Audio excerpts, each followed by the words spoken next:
I'm back with 5 different things I tried with my kids this week, plus my honest take on whether they were actually worth it.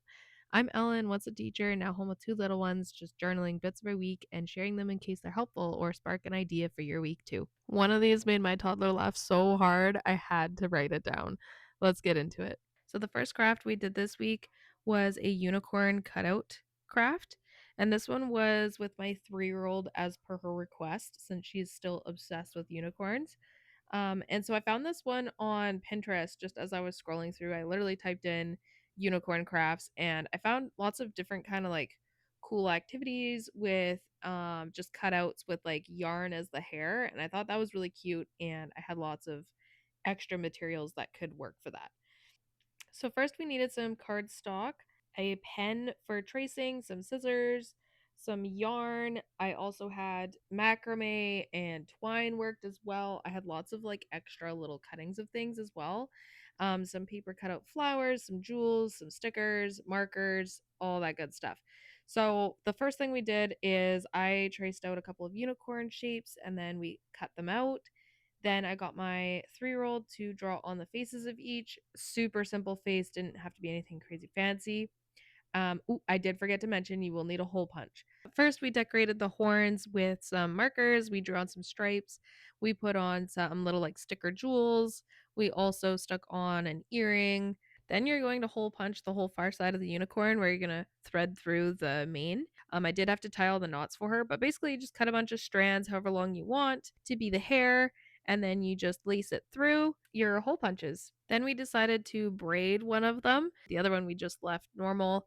And then we took some of these jewels, we put some necklaces, and we glued a flower in the hair of each unicorn. And they ended up looking really cool. So now I actually have them hanging in my daughter's room, and they look cool how like the hair hangs. For ages for this one, I would give it 3 and up just because the lacing I found my toddler started to get good at it at about 3. For cost, free because I just use things I had around the house. Set up and clean up. This is more of a fun mom activity. It did take me a little bit to get all the little bits and bobs that were going to go together for this craft.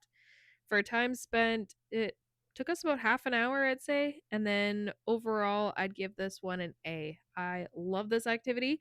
It was really cute, and we ended up with some really cute like decor for her room, and she just loves how it turned out.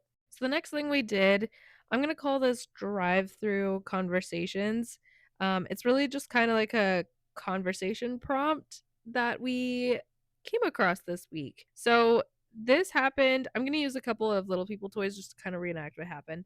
But we were at the drive-through at Starbucks, and we got this person on the other side of the intercom that was just like you could hear them as you were coming up to the window because there was a big line, but you could hear them and you could hear people kind of laughing. And so like as I got up there, I was getting more and more nervous. And then we finally get up there and I order my daughter some pancakes. And this person goes, and how many pancakes would you like? Would you like a bag of 4 or a bag of 8? And I'm like, I'd like 8, please. And then I ordered my flat white. And this person's like, and what size would you like your flat white in today? And I'm like, I'll take a tall, please. Anyways, it just like, it was so over the top and it was so funny. But then as we're getting up to the window to pay and get our order, I'm getting more and more nervous again to actually face this person. And so I'm kind of like talking to my toddler, kind of pretending I'm busy because I don't want to get into this big long thing. And nope, sure enough, this person like hangs out of the window into my car window and is like, all right, and you wanted the pancakes and the flat white, isn't that right? Yes, that was me. And then at the end's like, I am so glad I got to meet you today. This was a great interaction. And I'm like, okay. So, anyways, it was a bit much. But what came of this is my toddler and I are laughing about how kind of interesting this person is, right?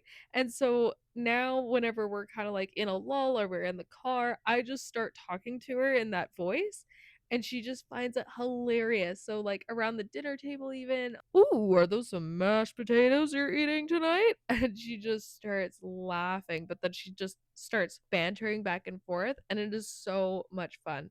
So I highly recommend the Goofy drive-through conversation if you're looking for something to kill some time or your kid's really bored in the doctor's office or something. It's a goodie. And for ages, I would give this one a 2 and up because that's kind of when they start to like get a kick out of different voices. For cost, I would say free. And setup and cleanup, lazy mom, there is none. Time spent, I'd say we're doing it daily right now for like 10 minutes each time we do it. It just gets so many laughs out of my kids. I pull it out constantly right now. I may be overusing it, but use it while it's hot, right? Okay, now for our next thing that I have been doing for a long time, I will admit. These are called YouTube timers. So you go on YouTube, you search up like kids timer or something to that effect. You will find so many different kind of like fun little timers. I'm calling this one the YouTube timer reset actually today because every night before they go to bed, I have been getting in the routine of cleaning up their toys in the living room because I realized the other night, like, why am I doing this? Why am I spending my evening cleaning up their toys when, she's old enough to do this herself? So I put on one of these timers, usually like 3 to 5 minutes, somewhere in that range, and then she just goes to town cleaning up her toys. Yeah, there's usually some catchy music going on with it. I get her to like come up with different prompts every night. So like I don't even have to ask her. She's like, "Oh, I want an acorn timer." Or I want a unicorn timer or something. And if you type that into YouTube, 9 out of 10 times you will find something that's that random. The only caveat to this that I will warn you about is that if you have a kid who loves screens like my 3-year-old does, she is tempted to just sit there and watch the timer rather than actually do the cleanup. So our rule is that if she stops and she just starts watching, then we turn off or we pause the timer. So she has to be cleaning for the timer to play. Otherwise, it goes off. And it works. So every night she basically cleans the whole time. Sometimes it takes a couple of reminders, but then for the last like let's say the last 10 seconds, I tell her, "Oh my gosh, there's 10 seconds left. Get on the couch." And she runs over, hops up on the couch, and she watches the last 5 seconds before the tick tick boom. And she just loves it. I would give this one a 1 and up for ages because my 1-year old is already into taking, little toys and putting them in baskets. For cost, I would say free, setup and cleanup. Lazy mom, you literally get to sit on the couch for this one. Time spent, we do it daily for about 5 minutes. And overall, I would give this one an A. It is a slam dunk. We've been doing it for, I want to say about 6 months, and she's still not tired of it ever. Then for my first recommendation for this week, it'll pretty much always be a book, but so this one is a book. It is probably our all-time favorite book that we read as a family. It's called Life on Mars, and it's by John Agee or Aggie. Anyways, we found this one at the library, I would say about a year ago, and my daughter was so obsessed with it that for Christmas we went and actually found it and we bought it, and it was so amazing for her. She didn't have to keep going back to the library to renew it. And it's just a really cute book with cute pictures. There's a twist ending that's really cute and funny. My kids just never get tired of this one. I also love it because it only takes about 5 minutes to just rip through it. So it's an easy one to read and very cute. Highly, highly recommend. Our last thing for this week is a Yoto card recommendation. Now, if you do not have a Yoto, get one. They are amazing. I think it's our favorite buy of the year this year. We love it so much. So yeah, this card that I love, love, love is Dancing Songs by Caspar Baby Pants. I think he's got a couple other cards, but this is a music card that I find really not annoying and actually kind of pleasant to listen to. My 1-year old and my 3-year old love dancing to it. So that's my recommendation for one that is very, very unannoying, which is a total win in my books.